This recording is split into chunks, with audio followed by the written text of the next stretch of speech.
si Senator Raffy Tulfo natagpo ang matungkol po dyan sa usapin po ng impeachment trial kay VP Sara Duterte. O ayon po sa kanya, kung sa amin yung majority, mailatag namin maayos lahat ng mga ebidensya, the pieces of evidence na available dyan. Teka, trabaho pa ba ng isang senador yan na sila yung maglatag ng ebidensya? Nako, eto, shiner po yan ni Attorney Baligod. O ito, galing sa isang attorney, Raffy Tulfo. Galing-galingan na naman to. Sabi ha, talaga itong si Raffy Tulfo, malinaw daw. Hindi senador judges ang maglalatag ng ebidensya. Trabaho yan ng mga congressman, prosecutors. Baka hindi naman naintindihan ni Senator Raffy Tulfo ang magaganap na impeachment trial dyan kay VP Sara Duterte. Baka hindi naman niya siguro alam kung ano yung gagawin niya dyan. Kasi dito pa lang, sa pinagyayaw-yaw niya, hindi naman trabaho niya. Yan ang resulta. Galing-galingan, pero hindi naman pala niya alam. Hindi pa nag-umpisa yung impeachment trial, mukhang sablay na siya.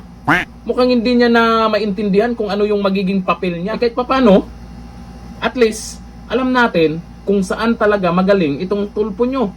Magaling talaga yan sa away mag-asawa.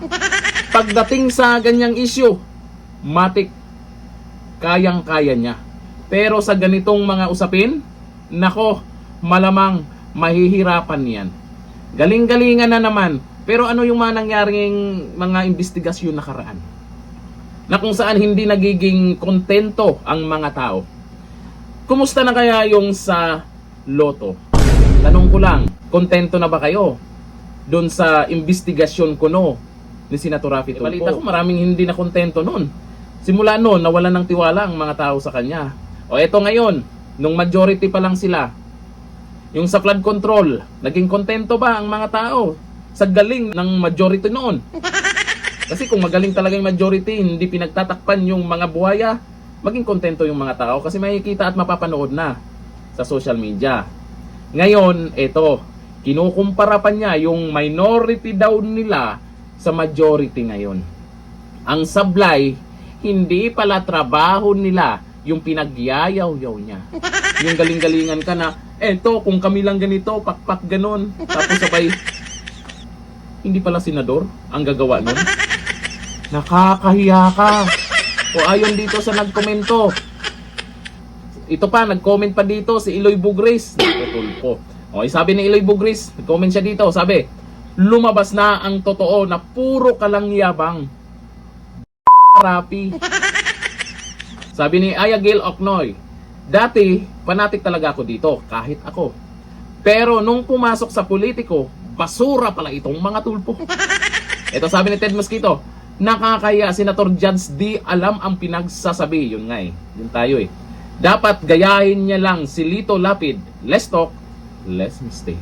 Ganun dapat. At least kahit papano, kahit masyadong tahimik itong si Lito Lapid, at least walang masisilip sa kanya na mali, hindi nagmamarunong. Kasi kung hindi niya alam yung isang bagay, tahimik lang siya. Hindi kagaya ng ibang senador dyan, hindi na nga alam kung ano yung pinagyayaw-yaw niya, pinagyayabang pa niya. Hanggang dito lang, thank you. Bye-bye.